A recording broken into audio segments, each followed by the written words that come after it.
গতকালকের খবর আজ বলতে পারবো, মানে লাইভ নয়, আজকে বলতে পারবো। পাকিস্তান বর্ডারে এসকালেশন শুরু হয়ে গেছে। প্রথমে তো গোলাগুলি চলছিল, এবারে মর্টার শেলিং দিয়ে এসকালেশন শুরু হলো। মর্টারের সুবিধা হচ্ছে ফায়ার করলেও হয় কি, ফায়ার করলে সিধে যাবে, গিয়ে পাহাড়ে লাগবে বা বাংকারের দেয়ালে লাগবে। মর্টার হচ্ছে কি, মর্টার বিভিন্ন ডিগ্রি অ্যাঙ্গেলে এবং সঠিকভাবে ইন্ডিয়ান মর্টার গুলো গার্মেন্টস সেল ফ্যাক্টরির তারা করে কি, মর্টার গুলো কোনটা 90 ডিগ্রি অ্যাঙ্গেলে উঠে গিয়ে নিচে নামে, কোনটা 45 ডিগ্রি অ্যাঙ্গেলে গিয়ে নিচে নামে, কোনটা 30 ডিগ্রি অ্যাঙ্গেলে গিয়ে নিচে নামে। তার সঙ্গে মাপা হয় বাতাসের তীব্রতা, উল্টো দিকের বাতাস কত বা যেদিকে যাচ্ছে তার সেই দিকের বাতাস কত বেগে বইছে, তার উপর হিসেব করে একটা মর্টার গুলোকে ছাড়া হয়। সেই মর্টার গুলো গতকাল থেকে সব শুরু হয়ে গেছে। মর্টার গত কালকে বা পরশু দিন থেকে যে উল্টো দিক দিয়ে ফায়ারিংটা শুরু হয়েছিল, সেই ফায়ারিং কিন্তু অনেকটাই বন্ধ। আমরা যা ফায়ারিং করছি সেই শব্দটা শোনা যাচ্ছে এবং মর্টার ওখানে শেল পড়ছে তার শব্দ শোনা যাচ্ছে, আগুন দেখা যাচ্ছে। সে সমস্ত ছবি তো আমাদের কাছে নেই, আমরা আপনার দেখাতে পারছি না। এখন দু ধরনের আপনার এসকালেশন আছে, একটা হচ্ছে ভার্টিক্যাল, একটা হচ্ছে হরাইজন্টাল। ভার্টিক্যাল কিরম, ধরুন একটা ছোট জায়গা থেকে শুরু হলো, তারপর সেটা বিস্তার করতে আরম্ভ করলো, জায়গাটা বিস্তার করতে করতে করতে করতে 10 কিলোমিটার, 20 কিলোমিটার, 30 কিলোমিটার, 100, 200, 300, 400, 500, 1000 এই করতে করতে ভার্টিক্যাল। আর এটা যেটা এখন হচ্ছে সেটা হচ্ছে হরাইজন্টাল। প্রথমে গুলি হলো, এরপরে আজকে মর্টার শেলিং হলো, এরপরে যেটা হবে কামান দেখা হবে বোফোর্স থেকে, যেটা 99-এ হিলের ওপরে হয়েছিল। বোফোর্স ওখানে আছে, এবার বোফোর্স হবে। তারপর হবে কি, তারপরে হবে আপনার মিসাইল, তারপর হচ্ছে ক্রুজ, তারপর ব্যালিস্টিক, এইভাবে আস্তে আস্তে আস্তে আস্তে এটা হচ্ছে আপনার হরাইজন্টাল। হরাইজন্টাল এইভাবে বাড়ে, ভার্টিক্যালটা এইভাবে বাড়ে। এখন হরাইজন্টালটা করা হচ্ছে, এরপরে ধীরে ধীরে ভার্টিক্যালটাও আস্তে আস্তে ছড়াবে বিভিন্ন। এখন 100 কিলোমিটারে থাকলে কালকে 500 কিলোমিটারে যাবে, এই করতে করতে ছড়াবে। এখন খবর হচ্ছে উল্টো দিকে দিয়ে খুব একটা সাড়া শব্দ পাওয়া যাচ্ছে না। ব্যাপারটা কি, বিভিন্ন গোয়েন্দা সূত্রপত্র যেটা বলছে, যেটা আমরা শুনতে পাচ্ছি কানাঘুষো, সেটা হচ্ছে ওদিকের যত সৈনিক ছিল তারা কিছু মর্টারের আঘাতে মারা গেছে, আর বাকি পোস্ট ছেড়ে পালিয়ে গেছে। এবং জামা কাপড় তারা যথাস্থানে ছেড়ে গেঞ্জি পরে অন্যের বাড়ি থেকে জামা কাপড় নিয়ে সাধারণ ড্রেসে মানুষের সঙ্গে মিশে গিয়েছে।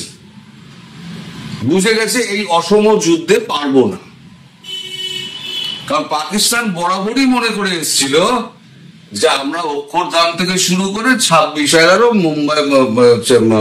মুম্বাই হামলা যা যা করেছি ওটা আমাদের বেনিফিটের জন্য করেছি, আমরা ভারত একটা জায়গায় অব্দি যাবে, তারপর আর এসকালেট করবে না। এবারে যেটা হয়েছে ভুলটা, কয়েকটা ভুল, বেশিরভাগ যেটা দুটো ভুল করেছে পাকিস্তান। এক হচ্ছে ধর্ম বেছে বেছে হিন্দুকে মারা, টার্গেট কিলিং,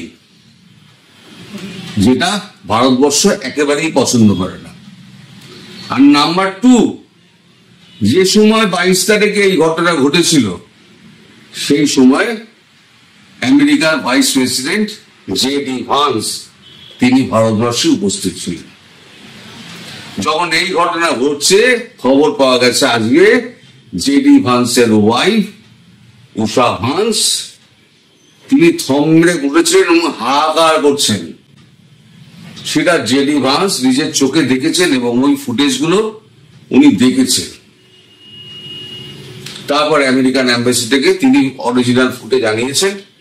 অরিজিনাল ফুটেজ আনিয়ে, যেগুলো আমরা দেখাতে পারিনি নানান কারণে, অরিজিনাল ফুটেজগুলো উনি দেখেছেন, সেগুলো কেউ তুলেছে।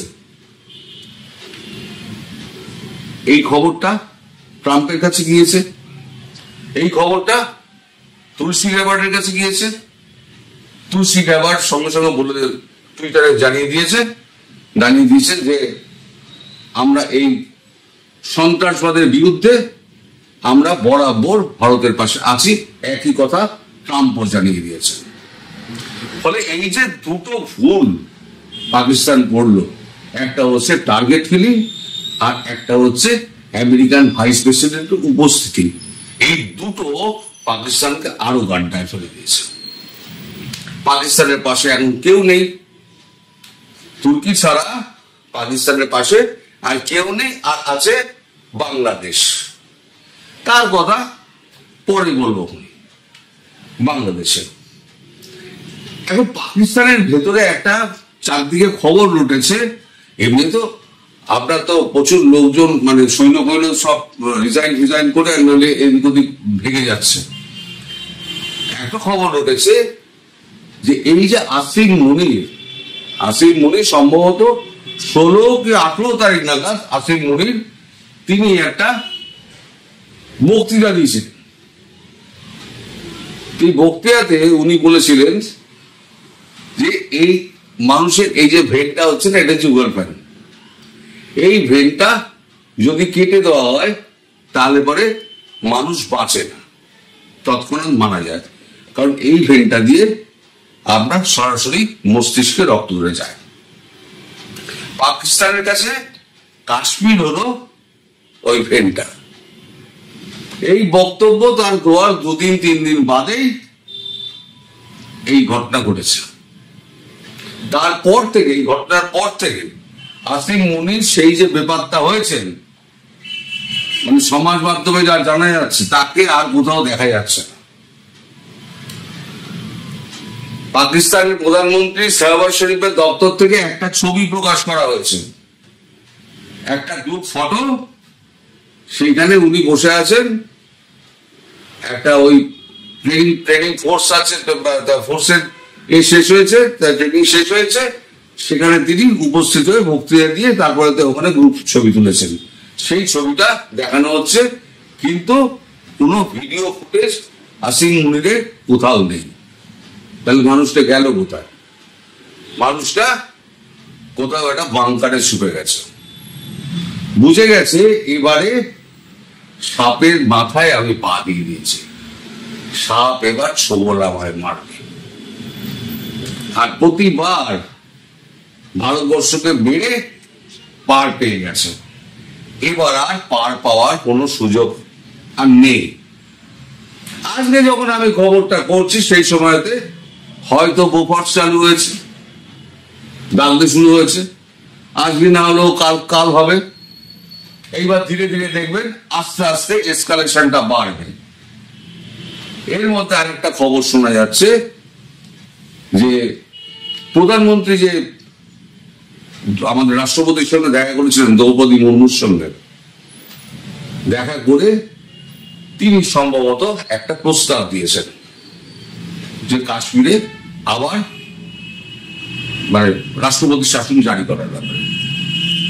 কারণ দেখুন, যতদিন কেন্দ্রের হাতে 2019 সালে 370 তুলে নেওয়ার পর যতদিন কেন্দ্রের হাতে কাশ্মীর ছিল, জম্মু কাশ্মীর ছিল, ততদিন কিন্তু একটা টেরার এটা হয়নি। সুপ্রিম কোর্টের এক প্রাক্তন বিচারপতি, আমি নাম বলবো না যেহেতু এটা কোর্টের ব্যাপার, তিনি এখন রিটায়ার করেছেন। তিনি যাওয়ার আগে উঠে পড়ে লেগেছিলেন কাশ্মীরে নির্বাচন করতেই হবে,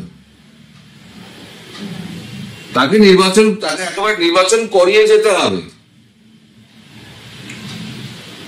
নির্বাচন করা হলো, একেবারে ঢেলে ভোট পড়লো, আবার পূর্বের অবস্থায় ফিরে গেল। তিনি দায়িত্ব নেওয়ার ঠিক 6 মাস 7 মাসের মধ্যে একটা বড় টেরর অ্যাটাক হয়ে গেল। ভারতবর্ষ মনে করেছিল মানুষ বোধহয় শুধরেছে, কিন্তু কুত্তার লেজ আপনি 1000 বছর আপনি ওই পাইপের মধ্যে রেখে দিন, বারবার বলি আমি, কুত্তার লেজ সে বেকাই থাকবে। কুত্তা যখন পাগল হয়ে যায় তখন মানুষ কি করে? পাকিস্তানের ম্যাপ দেখুন, দেখলে একটা প্রাণীর কথা আপনার মনে আসবে। তা সেই প্রাণী যখন পাগল হয়ে যায়, মালিক তখন কি করে? মালিক তখন গুলি করে, গুলি করে তারপরে তার অন্তিম সংস্কার করে দেয়, কারণ একে আর ঠিক করা যাবে না। এই প্রাণীকে, এই যে ম্যাপ দেখলেন, এই প্রাণীকেও ভারতবর্ষ গুলি করেই মারবে। এই যে টেরোরিস্ট মেরে কিন্তু কিছু হবে না। আসল মাথা হচ্ছে পাকিস্তানি সেনা, আসল মাথা পাকিস্তানি সেনা। ওই যে জেনারেল সৈয়দ মুনির, ওই মুনিরকে আসল শেষ করতে হবে। মুনির এবং তার সাঙ্গপাঙ্গ যত আছে সব জেহাদি, এরাই সমস্ত তৈরি করেছে ওই হরকাতুল থেকে আরম্ভ করে লস্করে তৈবা পর্যন্ত যত আছে সব সন্ত্রাসবাদী সংগঠন। আগে একটা ঘটনা ঘটলে দর্শক, তখন কিন্তু হুড়োহুড়ি লেগে যেত, কে দায় নেবে? 3 জন দায় নিচ্ছে, 4 জন দায় নিচ্ছে, 5 জন দায় নিচ্ছে। দায় নেওয়ার জন্য একটা হুড়োহুড়ি লেগে যেত। এই ঘটনা, পেহেলগাঁওয়ের ঘটনা ঘটার পর 24 ঘন্টার মধ্যে দায় নিল কে? দায় নিল দ্য রেজিস্ট্রেড ফ্রন্ট, TRF। তারপরে যখন প্রধানমন্ত্রী যখন বিহার থেকে মঞ্চ থেকে হুঙ্কার দিলেন, প্রত্যেককে খুঁজে খুঁজে মারবো, মাটির তলাতে থাকলেও সেখান দিয়ে খুঁজে খুঁজে মারবো, তারপরের দিন তারা হঠাৎ পাল্টি খেয়ে গিয়ে বললো, না না আমরা অডিট করেছি, আমরা দেখেছি এটা আমাদের কেউ করেনি। তারপরে আবার বললো, বদলে বললো, না না ওই র আছে না, র আমাদের হ্যাক করেছে, আমাদের টেলিগ্রাম চ্যানেল হ্যাক করে আমাদের এখানে এটা লিখে দিয়েছে, আমরা এর মধ্যে নেই। এবারে আর কেউ দায়িত্ব নিতে চাইছে না। ওই লস্করে তৈবা থেকে আরম্ভ করে সব কিছু এখন গর্তের মধ্যে ঢুকে গেছে, একটা নেই। ইন্ডিয়ান সোলজার যখন ভেতরে ঢুকবে, আমি বলে দিচ্ছি দর্শক, ইন্ডিয়ান সোলজার তখন ভেতরে ঢুকবে, তখন কিন্তু একটাকেও পাবেন না, একটা সৈন্যকে পাবেন না, সব পালিয়ে যাবে।